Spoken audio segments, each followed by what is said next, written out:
Welcome to Who Knew. We are fans of the current series of Doctor Who, and here we discuss our likes, dislikes, and insights into the modern regeneration of the show. Subscribe, review, and listen to us on iTunes and Stitcher, or our YouTube channel, youtube.com/WhoKnewPodcast. All our episodes are on whoknewpodcast.com. You can leave comments there, or email us at whoknewpodcast@gmail.com. We also have an Instagram and Twitter account. Tweet at us at whoknewpodcast, and find us on Facebook. Hey Eugene, I hear you went to San Diego Comic-Con this year. Oh, it must be that time of year that I went. It's summertime and it's July, and San Diego International Comic-Con comes around every year. Hey, this is Auburn. It was a special year for Comic-Con this year, wasn't it? Or is that next year? No, it's this year. It was the 50th anniversary of San Diego International Comic-Con, or just San Diego Comic-Con, because I think it became international later. Do you know this piece of trivia? How many people showed up at the first Comic-Con?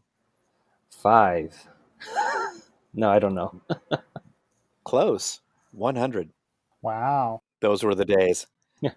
Yeah, for me, San Diego Comic-Con is special because it was the thing I just did in the summer with my friends. We just got a bunch of people together in the summer because school was out and said, hey, what are you doing? Let's go to Comic-Con.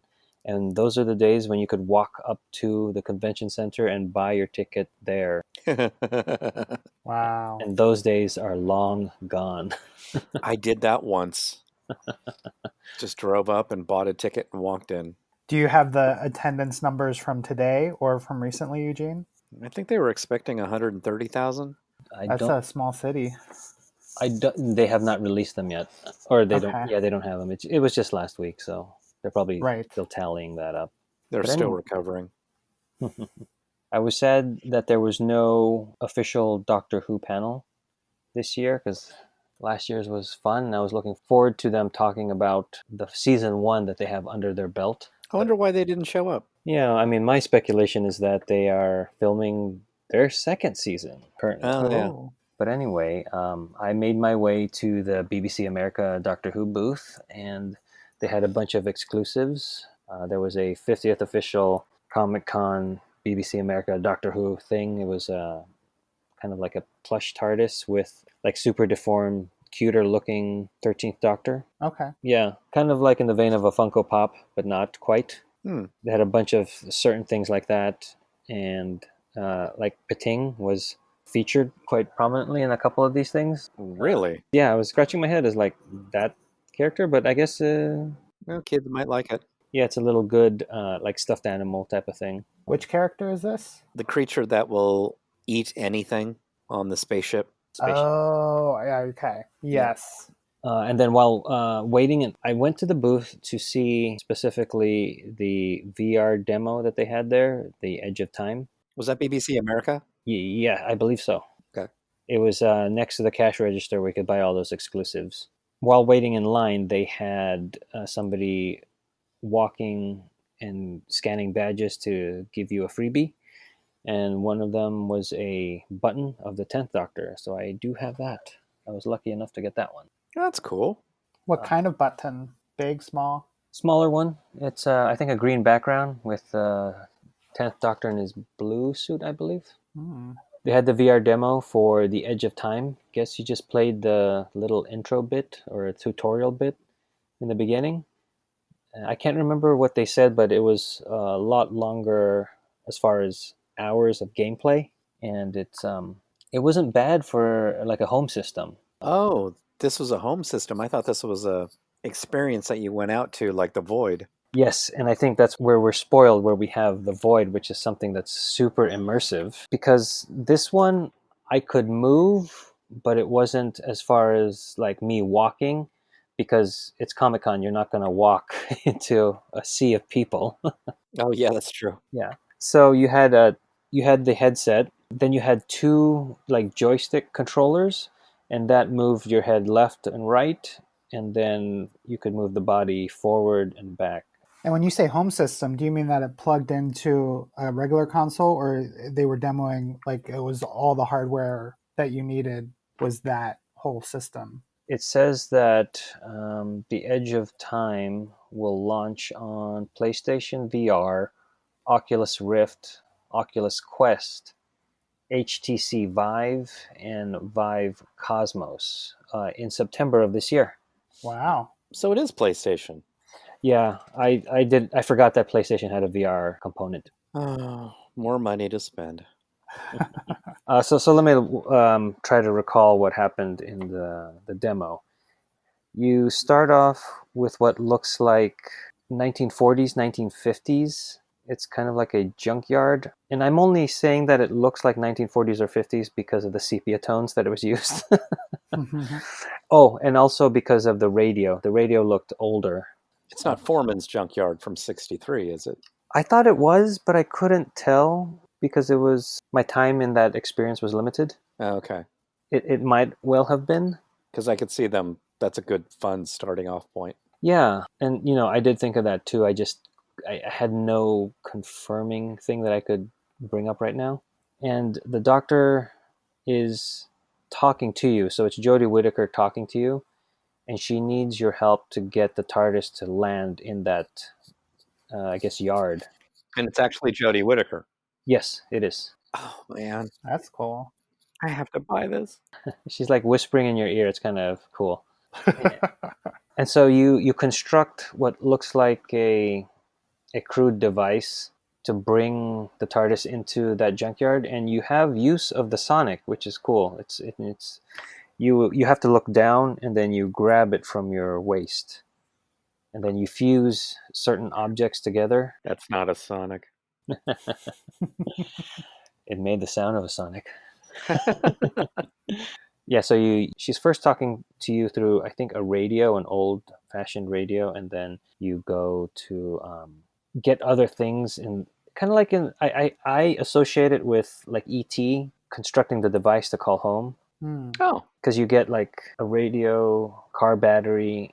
Oh, and you have a satellite dish, so maybe it's not in the 50s or 40s. And then you put that together, the TARDIS materializes, and then there's Dalek UFO spaceships that come overhead, and it's pretty cool.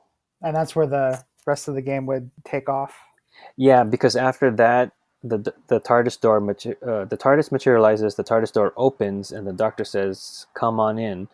You walk through the TARDIS and you see the interior, and then that's the end of the demo, because then it goes to the Starfield, which is really cool, being in VR, and the credits come up for the demo. so you don't actually see the Doctor. No, you hear her, you just don't see her. I wonder if you ever see her inside. Like if you look in a mirror. Well, because we're not the Doctor. Yeah, we're not the Doctor. Oh, you're not? Okay. No, the Doctor's talking to you, so she's helping you through whatever puzzle you need to do. So we're the companion. Okay. Yeah. Maybe it's like, yeah, it's kind of like, I think of it as Blink, like Sally Sparrow is doing things for the Doctor. Interesting. Yeah, I don't think you're the official companion in that respect, But good enough. Oh, yeah. And, it's, again, we mentioned The Void, which is, I think, right now the ultimate as far as VR experiences. So this game for the home systems wasn't too bad. That's cool. Was there a long line? No, because that was the first thing I did. Oh, smart. So I wanted to get that out of the way. About how much time waiting in line do you think you did over the weekend? Since there was no official Doctor Who panel, I opted not to do any panels this year, which made Comic-Con planning much easier for me and less stressful. Yeah, well, we still have to make up for 7 hours of waiting in line for a panel we didn't get into, so. I'm bitter. To be fair, that was the 50th, and they said that even Gallifrey 1 was sold out much faster for their 50th anniversary.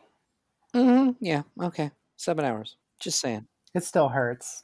I can hear it in your voice. We were 50 feet from getting in. Oh, that's even worse. And I think I waited longer than 7 hours. Yeah, I met you, and I think you were 2 hours in already. Yeah. Because you were already down there. But I had just driven down from LA. So I understand your frustration. Other than that, there were cosplayers walking the floor, and then On Friday, there was a Doctor Who panel. It was classic Who versus modern Who, and a lot of people from the Order of Gallifrey were on that panel, but it was unfortunate that I could not make it to that panel in the afternoon due to scheduling conflicts. Hmm. And other than that, the Temple of Geek was there, and Monica and Nate, who we met up with at WonderCon, were also at Comic Con, but again, they were busy doing interviews and other stuff that our schedules just did not line up, but we did try. But you can see their coverage on social media and especially Instagram. Monica posted a lot. You can find her at this dorky nerd girl, and yeah, she did a lot of work as far as interviews and posting. Yeah, that's cool. Nice. I know Kelsey follows her and really enjoys all of her posts. Yeah, she's got a great positivity toward her postings. Just full of energy and encouragement of cosplay and stuff like that. That's nice. Yeah. But speaking of Comic Cons, if you are going to be in the Portland, Oregon area in September of this year, 2019. yes, 2019, September 13th through 15th, there is Rose City Comic Con at the Oregon Convention Center. In Portland. Yep. Yay! And the Who Knew podcast will be there. We will be doing 2 Doctor Who panels this Sunday, and there are Doctor Who things there, specifically Christopher Eccleston and Matt Smith. Yay! Yay! They are both slated to be there, and they will be doing the photo ops. They're going to have a panel too on Sunday evening, I believe, or Sunday late afternoon, where our panels will be on Sunday. We don't know the time yet, but once we do confirm the time, we will let everybody know. Are Eccleston and Smith going to be on a panel together? That was the impression I got, but I think they are still working that out. But we'll definitely let our listeners know once we have Wow. more details. That's really cool. That's interesting. Yeah, but that, That's very interesting. yeah. And that is the news. Well, that's the big announcement that we have today is that the Who Knew podcast got approved for 2 panels on Sunday. Yay! Hooray indeed. Hurrah! So, what will we have to give away to our fans if they find us? We're working on getting some new buttons for Who Knew Podcast. Maybe some. Right now, we've got small round ones. We're looking at either getting larger round ones or larger square ones that'll kind of be reminiscent of, say, the Third Doctor's logo, Doctor Who logo. Oh, neat. But it'll have the Who Knew Podcast, our logo, in this, either in a circle or a square, depending on what looks good once we get Right. the proofs back. So we're looking forward to doing that. Yeah, and the square you're talking about is not the traditional parallel square. It's the way you turn it on the side to look more like the sharp edge.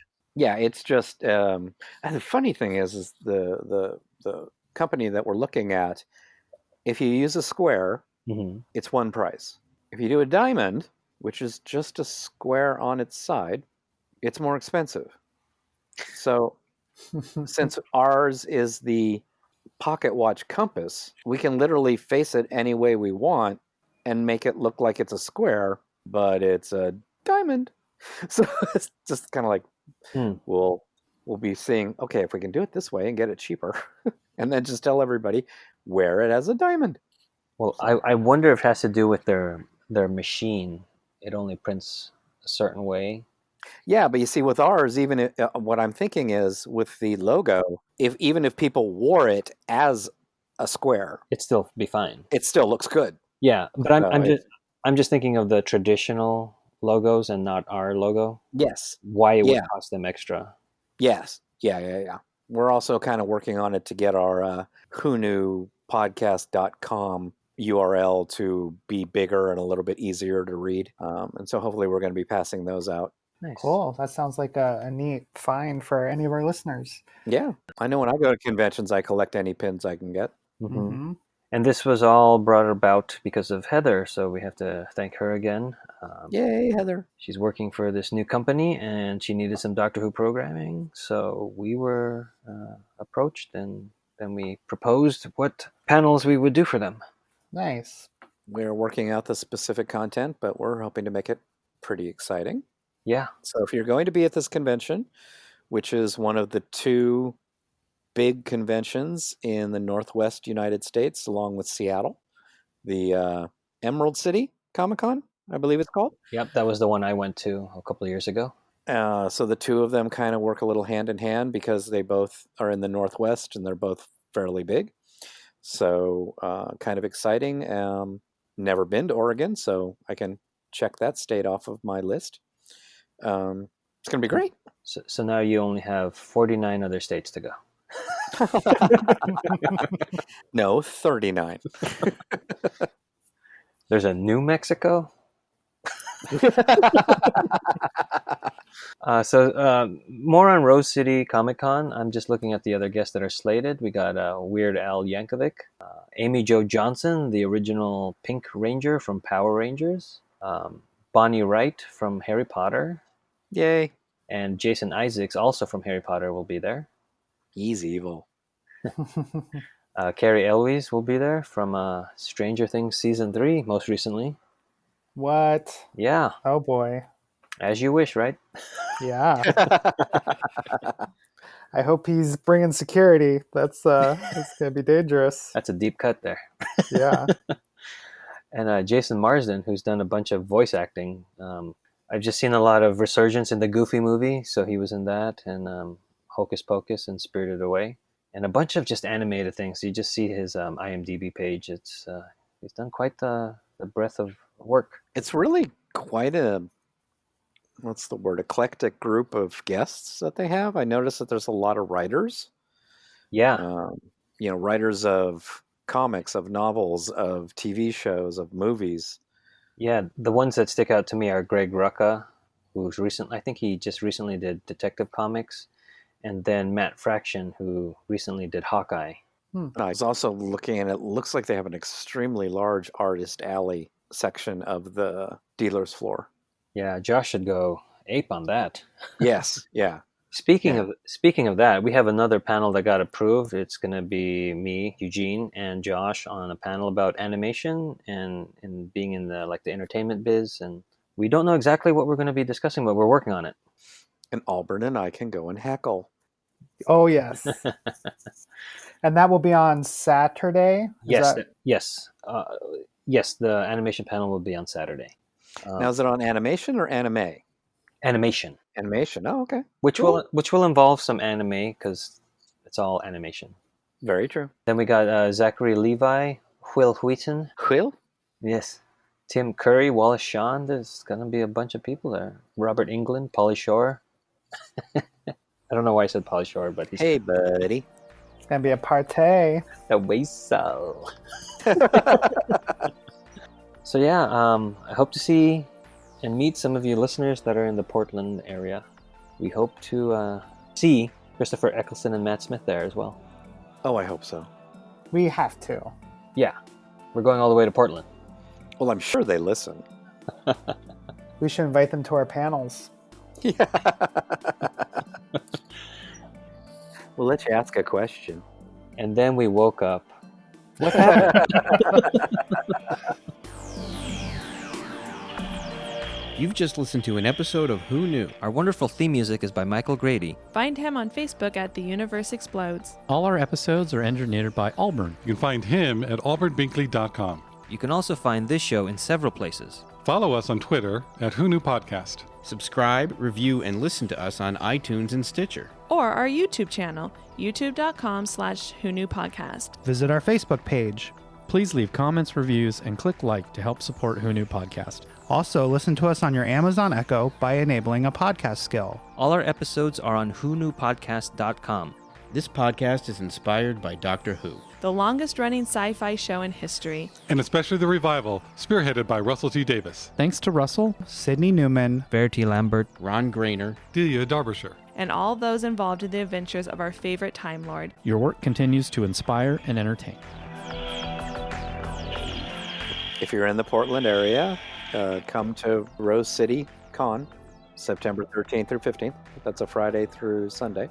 And hope to see you there. Where can they buy tickets? You can go to rosecitycomiccon.com, and Comic Con, there's 2 C's in between them, and it's all one word. Come see us. Yeah, we will see you when the future becomes the present.